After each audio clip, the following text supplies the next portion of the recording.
Hi, I'm Jo from Kepler Trust Intelligence, and today I'm joined by Masaki Taketsume, manager of the Schroder Japan Trust, to talk about the themes shaping his portfolio.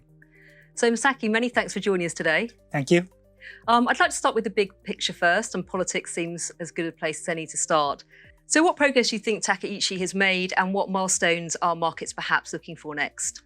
Yeah, so Takaichi administration officially started in the last October. So it is still a short time frame for her to make any tangible result. But what markets are looking for is the enhancement of the supply capacity in Japan.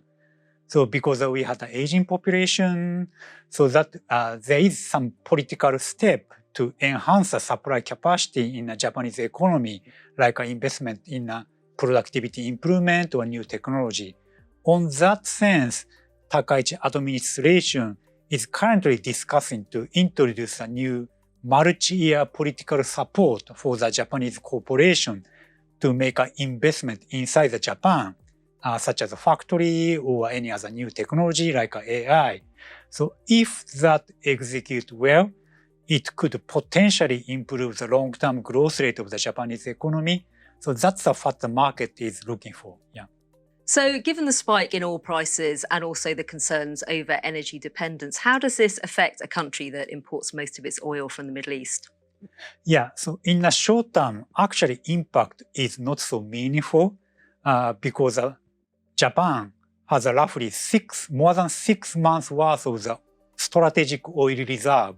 So that gives enough buffer for the Japanese economy to go through the Middle East conflict. So in terms of price-wise, currently Japanese government is providing the subsidy to control the energy price or gasoline price at the consumer level. So from the both supply and the pricing viewpoint, Middle East conflict does not have much of the impact in the Japanese economy at this moment. So we've seen many years of corporate reforms. Could you talk us through where we're at the moment and what you're looking to see next? Yeah, corporate governance improvement in Japan is evolving quite nicely.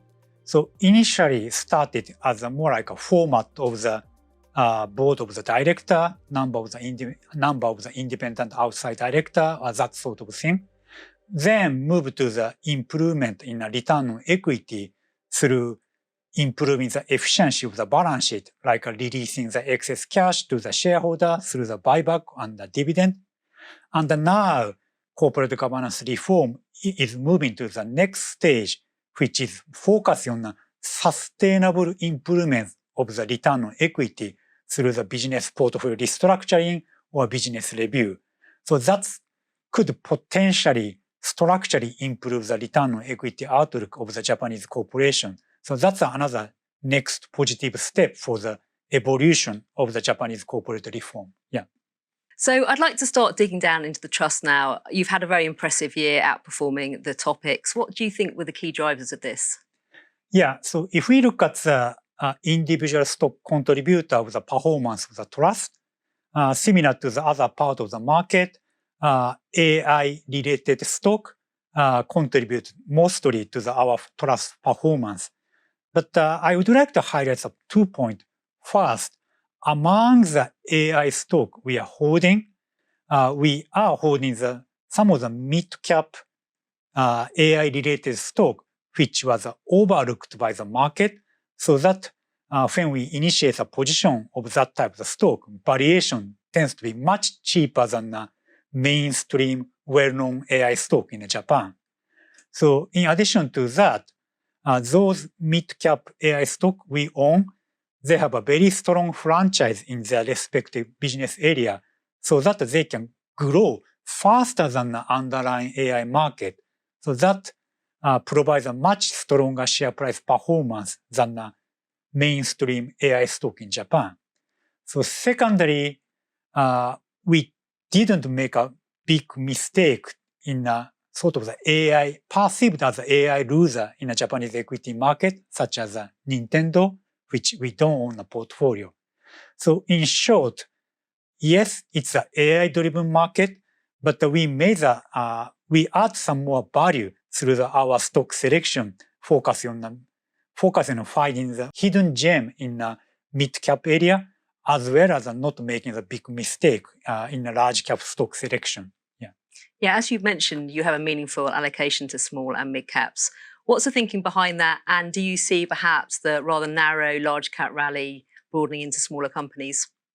Yeah, so if we look at the earnings prospect, earnings outlook for the mid to small cap company has been improving, even compared to the large cap company, partly on the back of the improving economic outlook for the Japan, domestic economic outlook for the Japan. But in terms of the relative valuation of the mid to small cap, which is remain one of the biggest discount compared to the large cap. So better earnings prospect, but cheaper, one of the largest levels of discount against a large cap. So that gives us a positive view on the mid to small cap. And once the market realizes such attractiveness, relative earnings growth prospect and the relative valuation, I think the market rally gonna widen to focus on the mid to small cap space, which has a sustainable earnings improvement. And that's a key type of the stock we are looking for. Yeah. And you mentioned AI earlier. AI and semiconductors had a very good 2025. How do you think about AI-related holdings within a value-driven process? Yeah. So in Japan, there are many sort of the hidden gem in the AI area, especially in the mid-cap area. So there are many companies which provide a critical component, material, equipment, which enables the US AI company to scale the operation. But because it's so niche status, it is not so well known by the other market participants. So that valuation tends to be cheaper. So that's kind of the stock we are exactly looking for even in the AI space.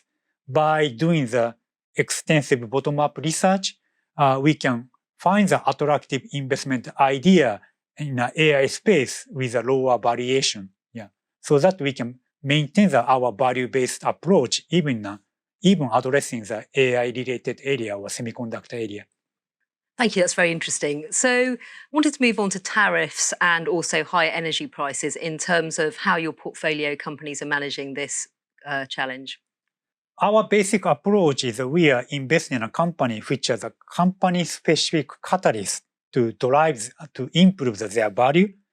So in that sense, we tend to avoid having the company whose earnings or ROE outlook is highly dependent on the macro factor such as the tariff or energy prices. So yes, we do own some company whose earnings has been affected by the tariff or energy prices, but those companies we own in a portfolio tend to have a company-specific catalyst to overcome any macro headwind like tariff or energy prices. So in that sense, overall, our portfolio has somewhat resiliency against a macro factor like a tariff or energy price increase. Yeah. Thank you for that. So the trust has an enhanced dividend policy. How does this affect your investment approach in terms of looking for yield? So short answer is not at all. Right. So because thanks to the corporate governance improvement, underlying shareholder yield for the Japanese equity market has been consistently improving, and which is now something like 3%. And our portfolio has a slightly higher level of that. So in that sense, we already have enough resource to support the enhanced dividend policy of the trust. So without making any adjustment in our investment approach. And one final question, if we may, before you go. Why should investors consider the Schroder Japan Trust? So 3 points. First, alpha generation from the stock selection. Secondly, gearing to take advantage of the improvement in the Japanese equity market outlook as well as the Japanese economy. And the last but not least, enhanced dividend policy to attract the yield-oriented investor. So that's a key 3 points which differentiate ourselves for the other Japanese equity trust. Yeah. Thank you. Very compelling investment case, I think, to finish on. So thank you very much for joining us today. Great, thanks so much. You can find out more information by visiting the Schroder's website, and you'll also find our latest research note on the trust on the Kepler Trust Intelligence website.